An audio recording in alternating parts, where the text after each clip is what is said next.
Hey, welcome to the Christ Revealed YouTube channel. I got a great interview coming up for you. Really great to be here with you. Enjoy this interview. Well, this is very interesting because one thing that I've observed is it seems to me that there's a more burdensome standard for evidence for the resurrection than there is for other historical things. Do you find that to be true? Sure. Yeah. Because they don't believe in Narnia. Mm-hmm. They don't believe in the Yellow Brick Road. I mean, if you don't think there's a Middle Earth or a Narnia or a Yellow Brick Road, it is kind of strange. No matter what the evidence is, you're going to say, well, hallucinations. Right. And you go, I'm sorry, we have really good early evidence for group appearances, which we do, and people don't see hallucinations in groups. Well, people don't see resurrected people either. Mm-hmm. So something's got to give here. Yeah, but you have a lousy theory. Yeah, well, you believe something crazy supernatural. So if you start asking questions about what world it is, you have to bring other data in here to show that there's an Aslan somewhere. And once you connect that, if there is a Narnia, mm-hmm. and someday we're there for eternity, then there's a lot of stock in whether the resurrection happened or not. Yeah. And now you can't say, well, you want me to believe in a crazy world, so I'm going to think that it's something like hallucinations. I'm going to go there. Well, you don't have that option if I know that other world is there. Right. If that's my backup, just refute me on my data for the data's sake. And as a critic recently said, an agnostic scholar, he said, group appearances are really rough on hallucinations. Yeah. But you go, well, yeah, I don't believe in that world anyway. But now you do, unless you can refute this other data. Now, what do you do with hallucinations? And one of the leading scholars, skeptics, who used to take hallucinations, he just recently has come out and said, I'm not going to take theories anymore. Wow. I think he sees windows and doors closing on him. Yeah, and it's interesting because I'm finding a lot of times as I've been looking at this and having these conversations that there's a lot of contradiction in the skeptics where they'll critique the evidence you present, as far as the history and the rules of evidence they'll apply to the history of Jesus and the details of what the accounts are, but then they accept it around other historical characters where there's they say, oh, this is a validated historical fact based on evidence, but when you present as compelling or as detailed evidence from the point of Christ. Excellent. So do you see that? So it's so all the time. It's two standards. Yeah, two standards. Yeah, it's mine, and when we get too close to yours, that's right. The two standards. This is an actual situation. I was debating a very well-known atheist. Mm-hmm. And he had just stood up and said, we got to the dialogue part, so we were talking to each other. And he just said, I'm sorry, the Gospels are not good sources. They're too long after the events. Right. They happen too late. And I'm sitting there going, really? They're too long after the events? All right, Mark is plus 40. I mean, 40 years from the cross. Right. So Mark's plus 40. This is the critics' dates now. I'll use the liberal dates, right. Quote unquote. Evangelicals back these up, well, at least for Matthew and Luke. They back them up about 20 years. Mm-hmm. But this is the worst it gets. Mark is about plus 40. Matthew's about plus 50. Mm-hmm. Luke's about plus 55. And John's about plus 65. Everybody puts John at about 95 or subtract 30 from the cross, mm-hmm. plus 65. Well, years ago, I heard about a man who was writing his memoirs of World War II. Mm-hmm. That was in about 1990. So the closest he could have been to the last events of the World War II would have been 1945. Mm-hmm. He's writing his memoirs at plus 45, which is about exactly where Mark is. Mm-hmm. And nobody's going to say to him, I'm sorry, General, you're a stinking liar. You don't know what you're talking about. No, because people can remember things mm-hmm. at 45. So now when I'm giving lectures, I'll say, how many of you here remember things from 45 years ago? And of course, there's hands all over. 50 all over. 60. And a bunch of hands go up. And they'll say, how many of you are so sure of events that some things that happened, maybe like a marriage, your first child, 60 years ago, and you're sure you could pass a test that says this is as clear as my mind as yesterday? Hands are going up. So that's not impossible, is it? No. Why is it impossible for the gospel guys? Well, because you need it. No, they don't. They don't say that. But right. I mean, So I asked the guy. I said, "Well, let me ask you a question. You're so sure the Gospels are lousy? Yes. do we know a lot about Alexander the Great? I actually said this in the dialogue, and he said, yes, we know a lot about Alexander the Great. His father's Philip of Macedon. It's probably the most unique link in history of the most brilliant military mind with Aristotle, who was his personal tutor. He conquers the whole world before he's hardly, he's still a young man. And these incredible stories about Alexander. When is the earliest, I don't mean an inscription in a rock, Alexander was here. I mean, what's the earliest treatment? Extended treatment of Alexander. The guy goes, I don't know. So, well, you should. When you're going to throw criticisms around like this, you should. The earliest biography, there were a lot earlier ones, but we don't have them. The earliest one we have is plus 280. Wow. 280 years. But Alexander's good for you, right? Yeah, Alexander's good to go. But Mark's lousy at plus 40, right? And John, who's the worst, is horrible at plus 65, but Alexander's biographer's good at 280? Well, that's because the New Testament believes in propaganda. It's a world of demons and miracles and resurrections. Oh, really?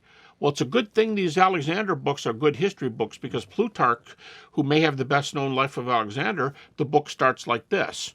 It's commonly believed that Alexander's mother was a virgin and his father was one of the gods. So it's a good thing these ancient historians didn't bring any religion into their writing. And of course, by now the audience is laughing and they're going, I said, look, I'm not trying to embarrass you, I said to the guy.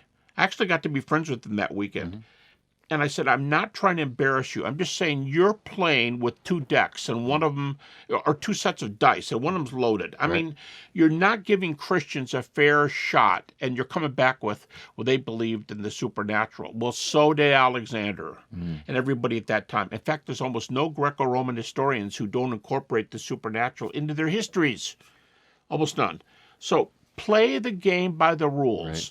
And if I have good data, deal with my data, but don't sneer and tell me you hate you may hate what I stand for, you may hate my political party, you may hate my religion, my ethnic background, whatever, but treat me fairly and deal with my data. That's all I ask. It's a matter of being intellectually honest, right? It is. And I'm wondering how much, is self-deception on their part, where they're even deceiving themselves sometimes.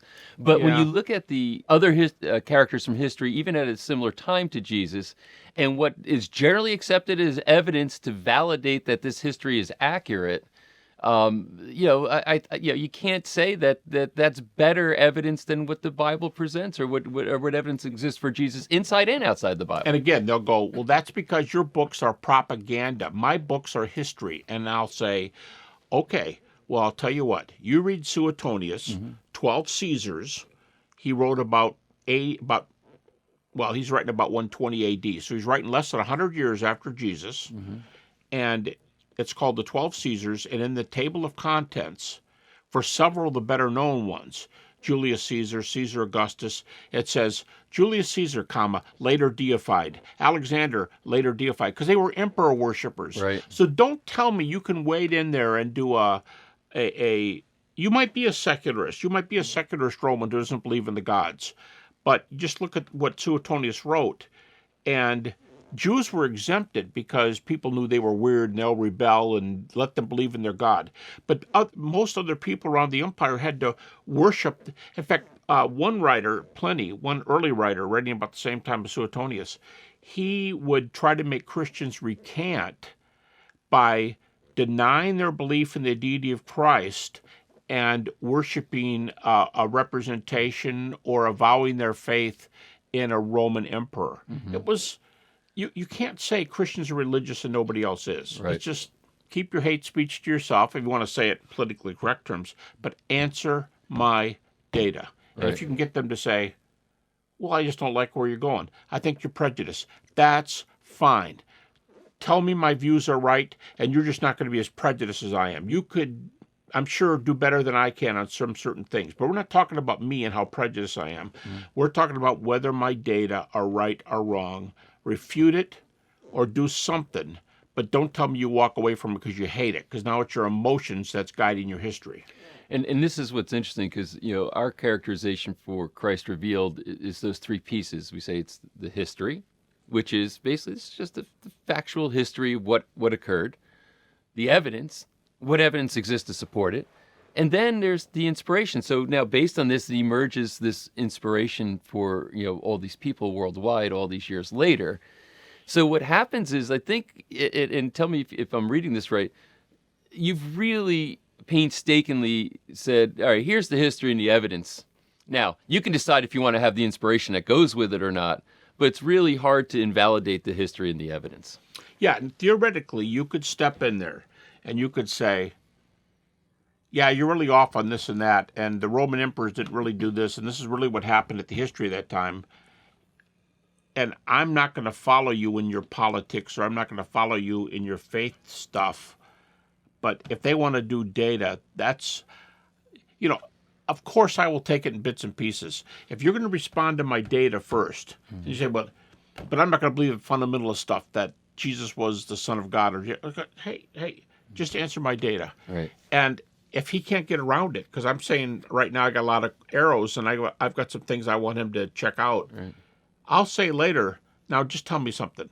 How do you get out of the Jesus was really the Son of God thing? Well, I don't believe in those things happen. I understand you don't.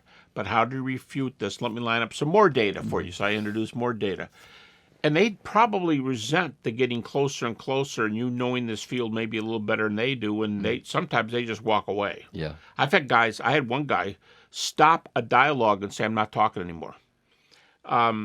People get worked up. Just look at the political debates today. People get angry. They walk off stage. They call people names. Right. They have to bleep it out when they, because you're dealing with my life. You're telling me what my kids and I have to do. You're trying to prescribe for me what's good ethics and what's bad ethics and how I should vote on this amendment. Yeah, if it's relevant to some facts we've solved, I'd like you to tell me how else you can get out of this. And piece by piece, you start building a worldview. But what you said earlier, they're speaking through their prejudices. Really, we all are in a way. I tell my grad students, we all wear glasses. We talk about people who wear rose-colored glasses and people who wear depressed glasses and always down glasses and always up glasses. And our glasses are not the world. In fact, they're not even really us. Right. They're the way we view the world.